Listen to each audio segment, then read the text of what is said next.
मैं सिद्धांशु शेखर द्विवेदी आज आपके बीच में एक बार फिर से अपनी नई कक्षा लेकर के। आज मैं आपको बताऊंगा कि हवा के नाक व मुंह से निकलने के आधार पर स्वर को कितने भागों में बांटा गया है। हवा के नाक व मुंह से निकलने के आधार पर स्वर को दो भागों में बांटा गया है, निरुनासिक और अनुनासिक। इसको हम लिख लेते हैं। हेडिंग आप लोग डाल लीजिए, हवा के नाक व मुंह से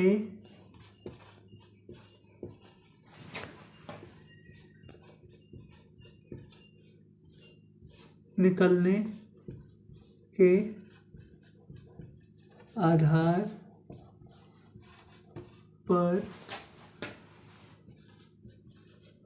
स्वरों का वर्गीकरण, स्वरों का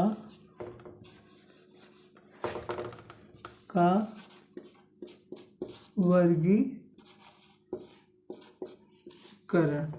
तो इसको हमने कितना बताया? दो बताया। पहला प्रकार है आपका निर्नुनासिक,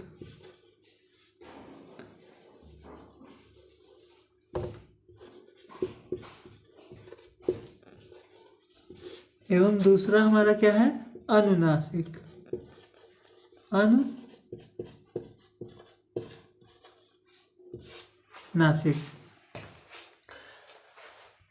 निर्नुनासिक, निर मतलब नहीं, निर मतलब हिंदी में होता है नहीं। तो मतलब कि हवा, जब आप स्वर का उच्चारण करेंगे तो वहाँ पर आपको अगर हवा में नाक का मतलब बोलते समय नाक का यूज हो रहा है तो वहाँ पर नासिक होगा। अनुनासिक मतलब नाक के साथ, और निर्नुनासिक मतलब नाक का प्रयोग ना हो। तो इसको थोड़ा सा हम लोग लिख लेंगे अच्छे से। दो प्रकार इसको आप लोग लिखते चलिए। पहला है निर्नुनासिक,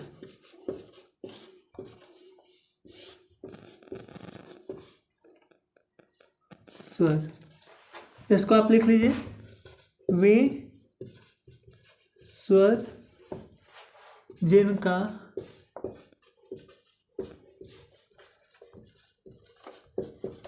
उच्चारण करते समय हम नाक का, या इसे दूसरी तरह से लिख लीजिए, वे स्वर जिनका उच्चारण करते समय नाक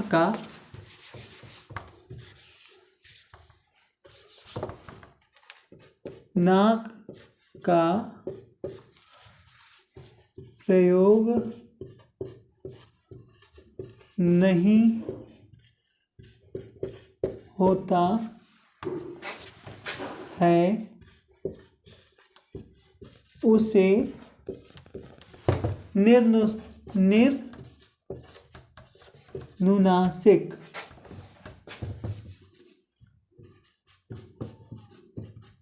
निर्नुनासिक स्वर कहते हैं।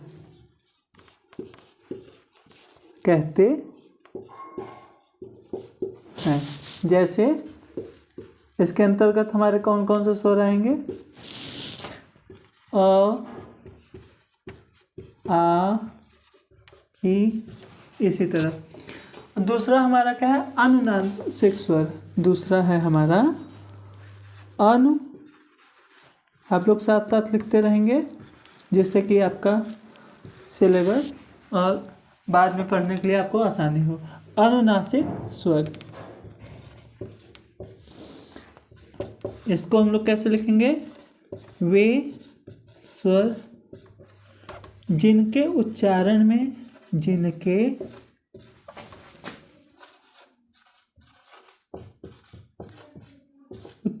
में नाक पर बल पड़ता है, बल पड़ता है, उन्हें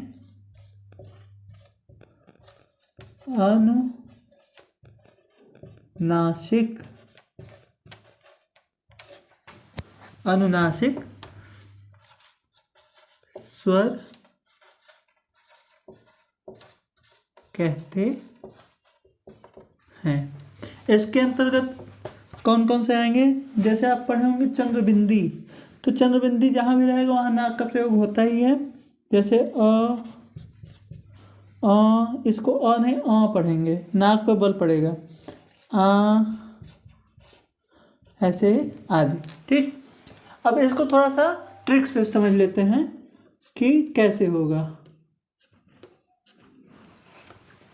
निर का मतलब होता है नहीं, यहाँ पर समझते चलिए। निर मतलब नहीं, नासिक मतलब नाक, जहाँ मतलब नाक का प्रयोग नहीं होगा वे स्वर निर्नासिक स्वर कहलाएंगे। और अनुनासिक, अनु शब्द आप लोग पढ़े होंगे, अनुचर मतलब साथ चलने वाला, अनु मतलब साथ, चर मतलब चलने वाला। तो अनु का अर्थ ही होता है साथ, अनु का अर्थ होता है साथ। तो मतलब कि नासिक मतलब नाक, वे स्वर जो नाक के साथ प्रयोग किए जाएं या बोले जाएं या बोलते समय नाक पर बल पड़े, ऐसे स्वर अनुनासिक स्वर कहलाएंगे। और इनके ऊपर चंद्रबिंदी लगा रहेगा। आप हवा के नाक और मुंह के निकलने के आधार पर स्वरों का वर्गीकरण इस तरह से कर सकते हैं।